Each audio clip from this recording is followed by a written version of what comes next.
this first lecture is actually going to finish out the authentication and authorization aspects of your application. So what that means in layman's terms is the ability for a user to log in and then for you to direct or limit what they're able to do within your application. And what I want to show you is the authorize attribute. Now, some of you had asked questions around, well, what's the best way to make sure that the right person's on the right page? And to do that, you can do a lot of if statements and different kinds of checks, but honestly, the easiest way to do it is to use this attribute. Now, the attribute can be applied at the controller level, or it can be applied at the action level. So depending on how you're wanting to handle things, you can choose your own adventure. So to do it at the action level, which will be the most common, you'll just do above the action method, square brackets, authorize. And what this does is it will then tell ASP.NET that when a request comes to this particular action, that the user must first be logged in. And if they're not logged in, it'll redirect you back to the login page. So I'm going to add that to this controller action. And if you're wondering, well, how does it know where my login page is? We set that under the web config back a few lessons when we did our forms authentication. We set our forms authentication default URL to our homepage, and we set our login URL to /account/login. So that's our account controller with our login action. So because we set it up that way, that's how ASP.NET will know when it hits one of those authorized attributes and we're not logged in, where to send the user to. So I point that out in case you've decided to go a different route and maybe you're not using the account controller with a login action, just so you know where to customize that to make it work. So we'll go ahead and hit play. Alright, so the app came up and you'll actually notice that it took us straight to the login page. And the reason for that is I put the authorize attribute on my home page.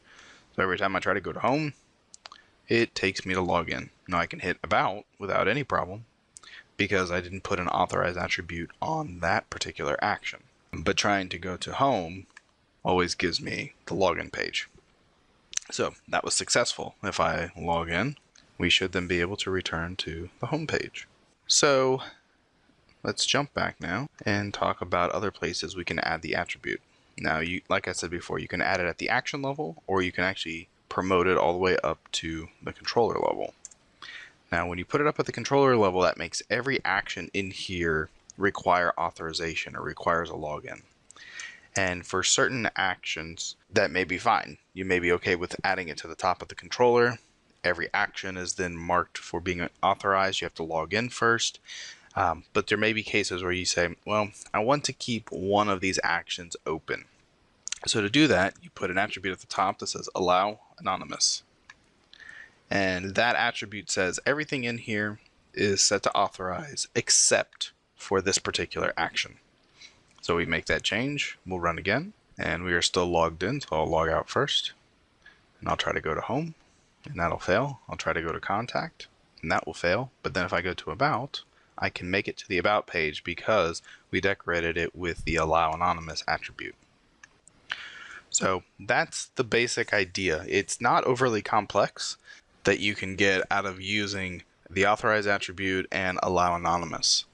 So begin to look at how you're structuring your application and identify where are those areas of your app that you need to be authenticated before you can get in.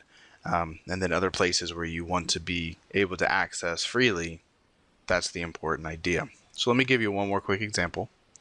So if we jump back into our account controller, we may want to decorate the entire account controller as authorized. But there's particular methods in here that we want to leave open for anonymous access. So those methods would be the login. You can't access the login page if you're logged in. That would be an issue. So you want to be allowing anonymous. You want to also decorate the HTTP post.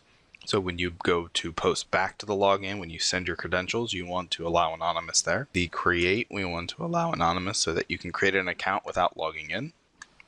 Both the post and the get on create.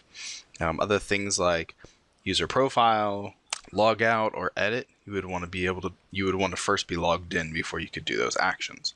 So again, this will allow us to access just the particular parts of the application we need to access and do it either logged in or allowing anonymous.